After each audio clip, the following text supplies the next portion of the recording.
அஸ்ஸலாமு அலைக்கும் வரஹ்மத்துல்லாஹி வபரகாத்துஹு. பொறுமையின் அவசியம்.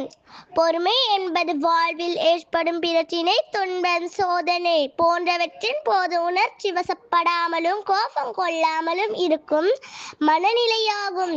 மேலும் பொறுமையுடன் இருப்பதால் அல்லாஹ்வின் ரஹ்மத்தும் அன்பும் கிடைக்கும். மேலும் அல்லாஹ் பொறுமையை பற்றி குர்ஆனில் இவ்வாறு கூறுகிறான்: பொறுமையுள்ளவர்கள் தங்கள் கூலியை நிச்சயமாக கணக்கின்றி பெறுவார்கள். சூரா அஸ்-ஸுமர் 10வது வசனம். மேலும் முஹம்மது நபி ஸல்லல்லாஹு அலைஹி வஸல்லம் அவர்கள் வாழ்வில் எந்த ஒரு சந்தர்ப்பத்திலும் பொறுமையை இழக்கவில்லை. எனவே பொறுமை என்பது நமது வாழ்க்கையில் கடைபிடிக்க வேண்டிய ஒரு அழகான குணம். நபி ஸல்லல்லாஹு அலைஹி வஸல்லம் அவர்களைப் போல் நாமும் பொறுமையாக இருக்க முயற்சி செய்ய வேண்டும். அதனால் அல்லாஹ்வின் நேசம் எங்களுக்கு கிடைக்கும். மனிதர்களும் நம்மை நேசிப்பார்கள்.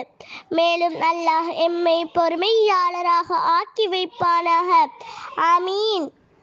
ஜஸாக்குமுல்லாஹு கைரா.